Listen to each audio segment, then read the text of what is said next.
Parole de la semaine. Dieu a un plan spécifique pour la vie de chacun.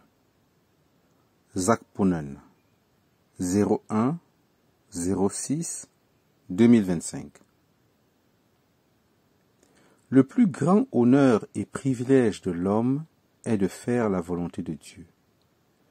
C'est ce que le Seigneur Jésus a enseigné à ses disciples. Il a dit que seuls ceux qui font la volonté de son Père entreront dans le royaume des cieux. Matthieu 7, 21. Il a également dit que ses vrais frères et sœurs étaient ceux qui faisaient la volonté de Dieu. Matthieu 12, 50. Cet enseignement a été fidèlement transmis par les apôtres à leur génération.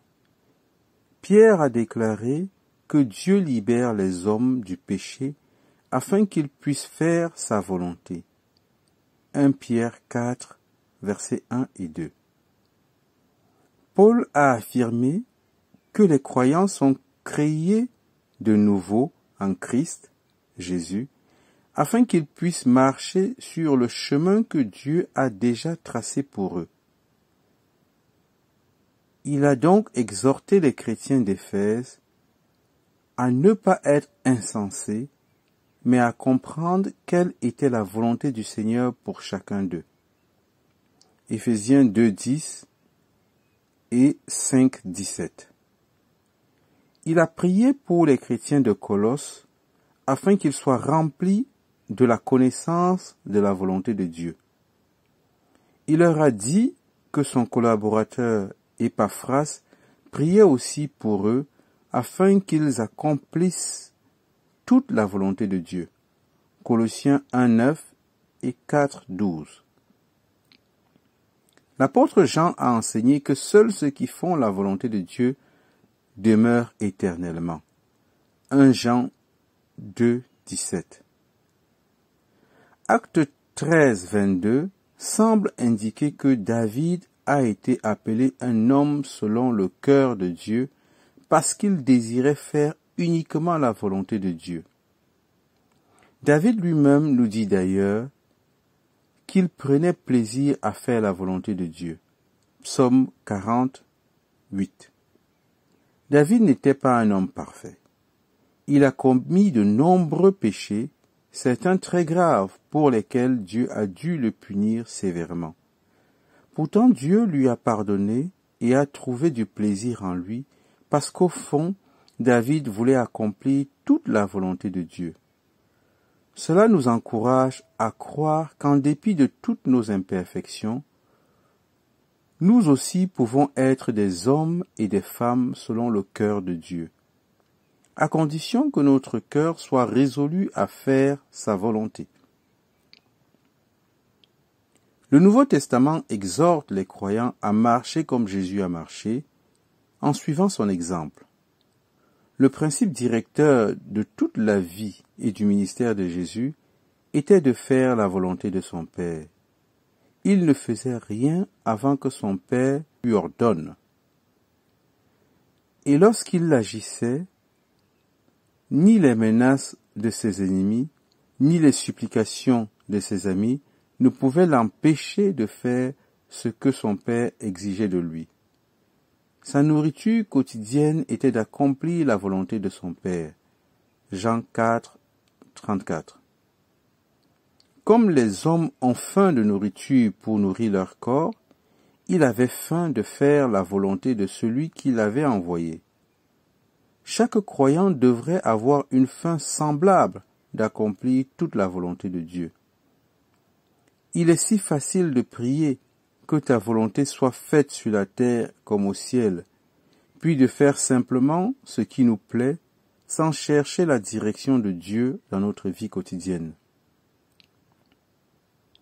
La Bible enseigne que Dieu a un plan spécifique pour chacune de nos vies. Éphésiens 2:10. Il a planifié une carrière pour nous, choisi un conjoint pour nous, et même prévu où nous devrions vivre et ce que nous devrions faire chaque jour.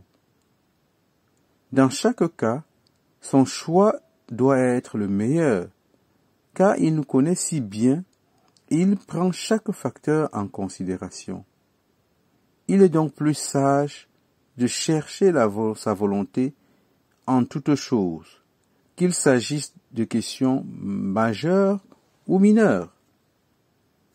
Beaucoup ont fait naufrage dans leur vie en ne cherchant pas la volonté de Dieu dès leur jeunesse. Il est en effet bon pour l'homme de porter le joug dans sa jeunesse. Lamentation 3, 27. Dans Matthieu 11, 28 à 30, Jésus nous invite à prendre son joug sur nous.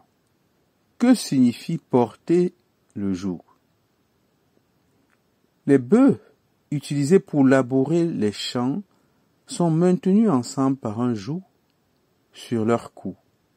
Lorsqu'un nouveau bœuf doit être dressé pour labourer, il est mis sous le joug avec un bœuf expérimenté.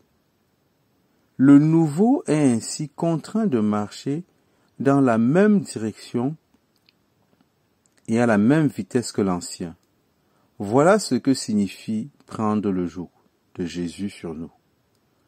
Nous devrons marcher avec Jésus sur le chemin qu'il lui plaît, sans jamais dévancer son action, ni rester en arrière lorsqu'il nous appelle à une nouvelle étape d'obéissance. Peu comprennent ce que signifie le joug, moins encore sont prêts à l'accepter.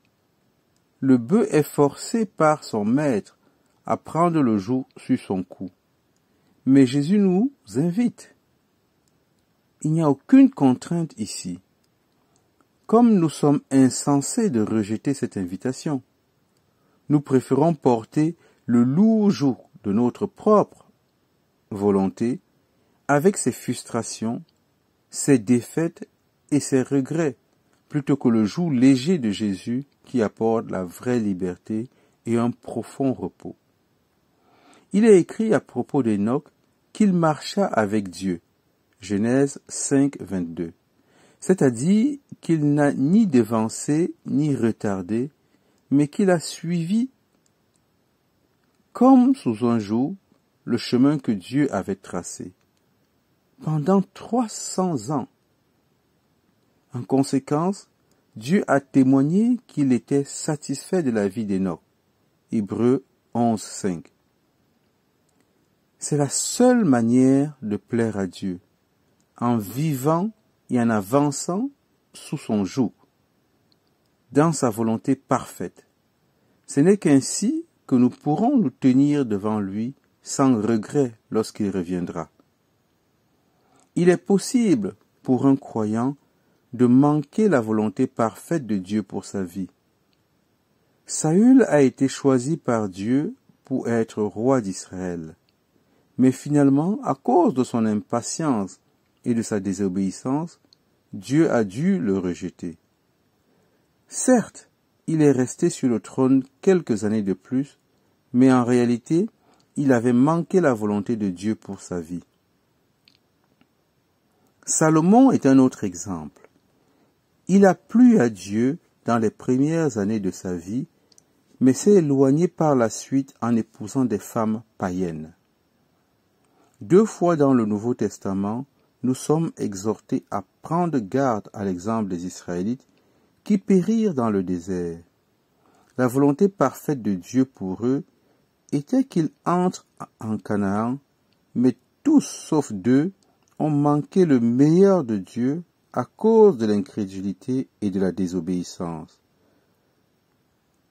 1 Corinthiens 10, 1 à 12 et Hébreux 3, 7 à 14. Beaucoup de croyants ont de même manqué le plan parfait de Dieu pour leur vie à cause de la désobéissance et du compromis, souvent dans le mariage ou dans le choix d'une carrière. Chacun de nous n'a qu'une seule vie. Heureux l'homme qui, comme Paul, peut dire à la fin de celle-ci qu'il a achevé la tâche que Dieu lui avait confiée. 2 Timothée 4, 7. Le monde est Tous ces désirs passionnés disparaîtront un jour, mais l'homme qui suit la volonté de Dieu fait partie du permanent et ne peut mourir. 1 Jean 2,17, version J.B. Phillips. Vivez donc avec un véritable sens des responsabilités, non comme des hommes qui ignorent le sens et le but de la vie, mais comme ceux qui le connaissent. Tirez le meilleur parti de votre temps, malgré toutes les difficultés de cette époque. Ne soyez pas vagues, mais saisissez fermement ce que vous savez être la volonté de Dieu. Éphésiens 5, versets 15 à 17, version J.P. Phillips.